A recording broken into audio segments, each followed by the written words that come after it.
Om Namo Bhagavate Vasudevaya. Om Namo Bhagavate Vasudevaya. Om Namo Bhagavate Vasudevaya.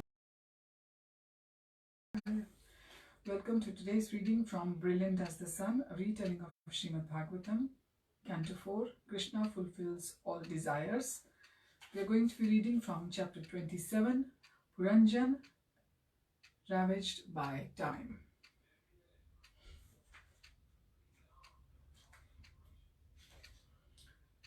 As we have been reading about the allegorical king Puranjana,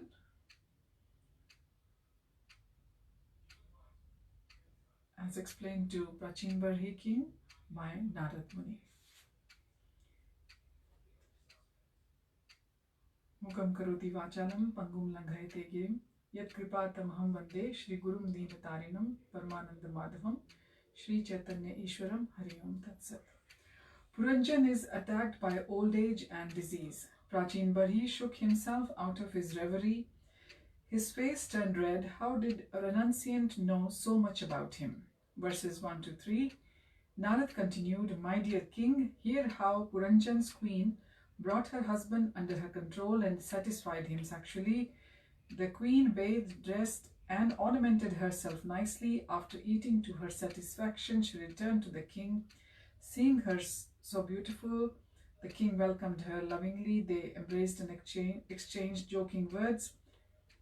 Captivated by his attractive queen, Puranjana forgot all about life's true purpose. He failed to see how he was gradually growing older without making any progress in life. Why do you say he is not making progress? Asked Prachin Barhi. Did he not have wealth, power, or respect? Or do you mean he did not perform his religious and kingly duties? None of these are life's real aim, replied Narad. The value of human life is to know and love Krishna. If we do not increase our knowledge of Krishna and our devotion to him, we spend our lives uselessly. Prachin Barhi took a deep breath. Verse 4, Narad continued, Although advanced in consciousness, Puranjana became increasingly deluded. He spent most of his time lying on a valuable bed on the pillow of his wife's arms, thinking sexual enjoyment to be the ultimate happiness. He was overwhelmed by the mode of ignorance, not caring to realize his eternal relationship with Krishna. Prachin Barhi interrupted. On the one hand, you say he was deluded, while on the other you say he was advanced. I'm confused by this contradiction. You raise a good point, said Narad. He was advanced in the sense that he accepted Krishna's existence and even followed the religious principles for his varna and ashram. However, because of illusion, he did not exchange himself in bhakti yoga. Prachin Barhi shifted in his seat. Narad was perfectly describing him. Verses 5 to 10, the sage continued, O long-lived king, polluted by lust and sinful reactions, Puranjana lost himself in carnal enjoyment while his life and youth flashed by. During this time, he begot 1,100 sons in his wife's womb. He also fathered 110 daughters with qualities equal to their parents, such as gentleness and liberality. He married all of his children to suitable spouses. They each had hundreds of children of their own, and gradually Panchal became overcrowded by the king's many descendants. They plundered his possessions, including his home, treasury, servants, and other paraphernalia, to which Puranjana was deeply attached. Verses 11 to 12. Narad looked Prachin Barhi firmly in the eye, just like you, king. Dear king, Puranjana had numerous desires and therefore worshipped the gods, forefathers, and societal leaders in ghastly sacrifices involving animal slaughter. Absorbed in family life and material enjoyment, he reached old age, which is repugnant to those addicted to sense enjoyment. Prachin Barhi undid the top buttons of his tunic. Narad's allegory was painfully accurate. Old age was also bearing down on him. Narad continued, verses 13 to 14 now. There is a king named Chandaveg living in Gandharvalok who has 360 very powerful Gandharva soldiers and an equal number of Gandharvi female warriors.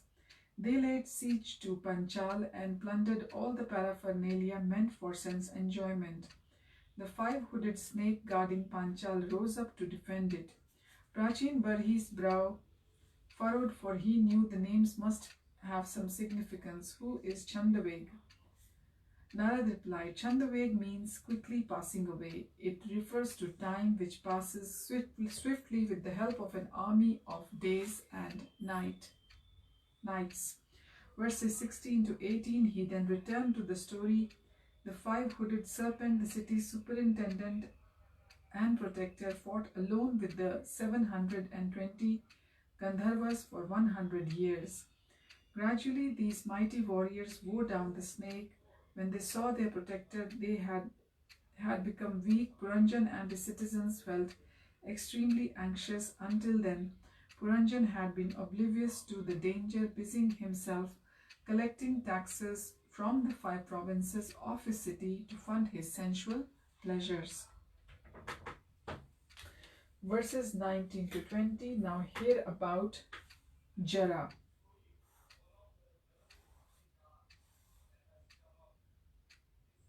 The daughter of time.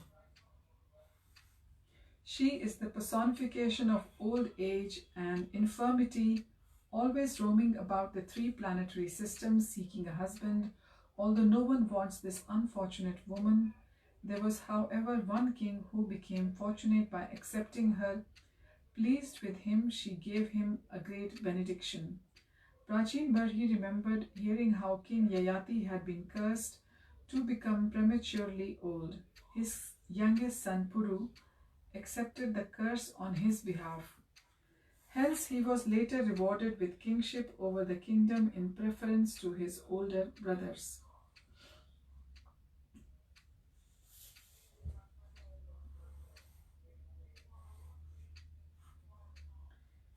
Verses 21 to 22.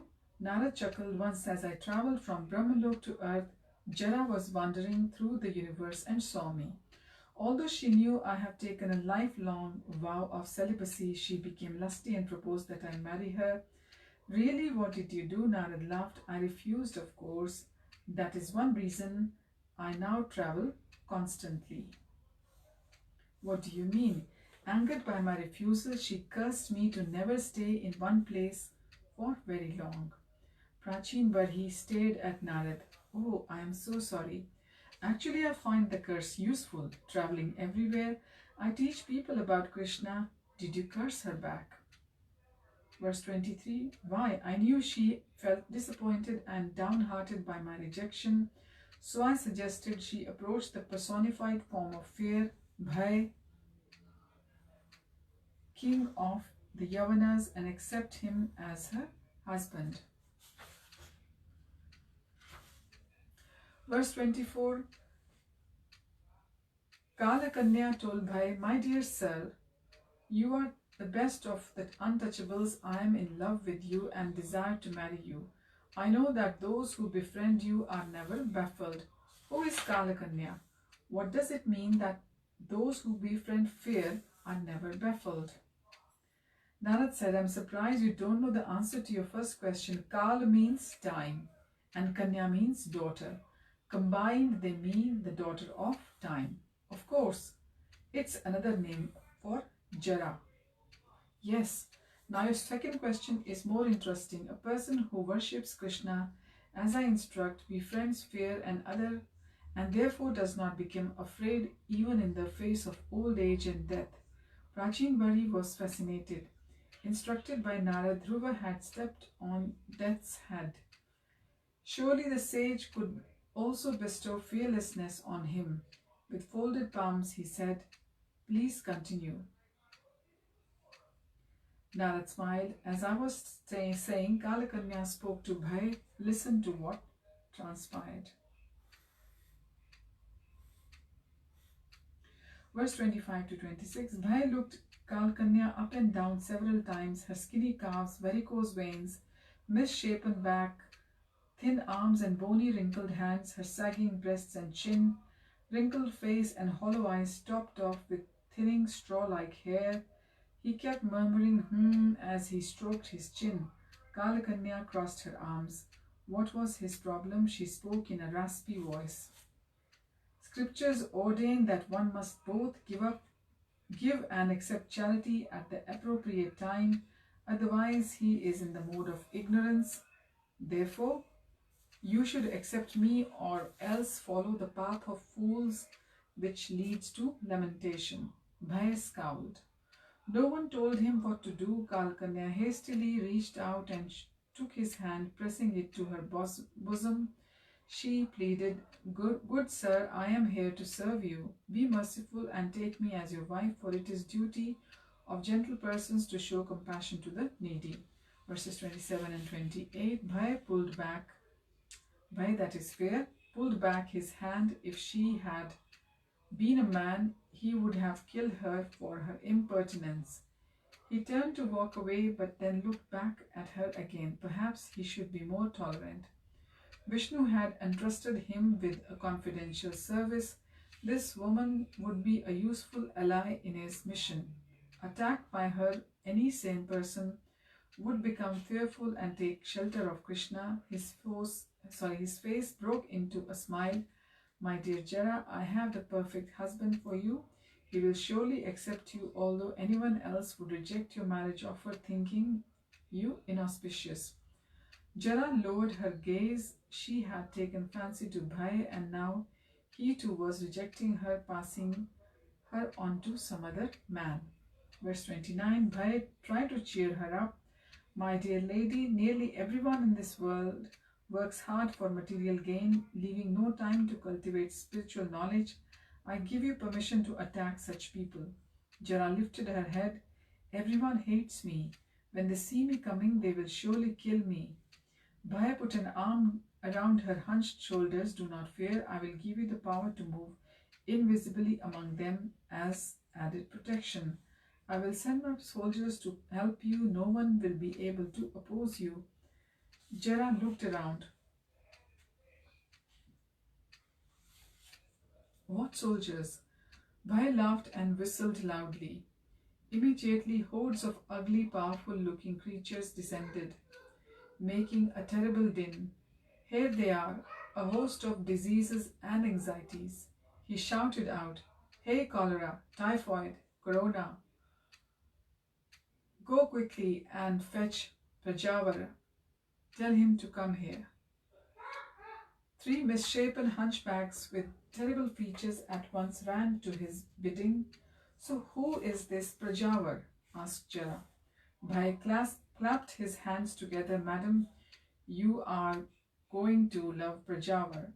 He is both killingly hot and pretty cool. Bhai threw back his head and guffawed. Oh, I can't wait to meet him. He is my older brother, deathly fever personified. I have big plans for the two of you. So we can see that Corona was even mentioned in Bhagavatam. This is in chapter 27 of the 4th canto of Bhagavatam, that this fever has been mentioned. And that is what has been bothering the mankind since last year.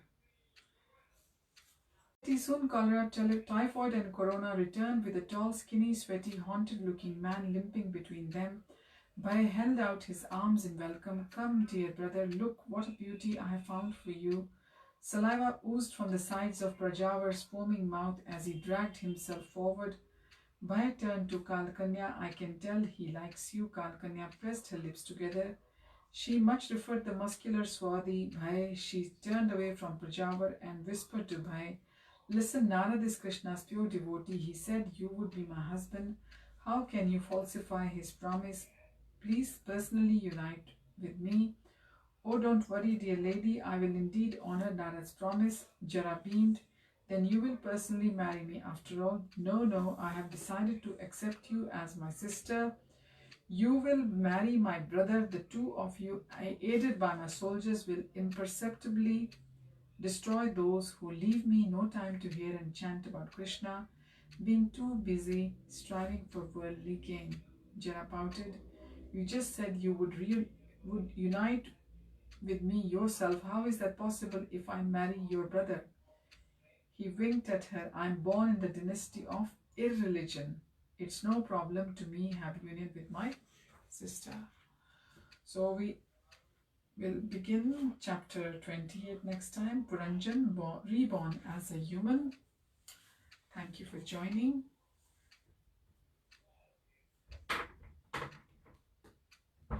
Hari Om Tat Sat. Hare Krishna.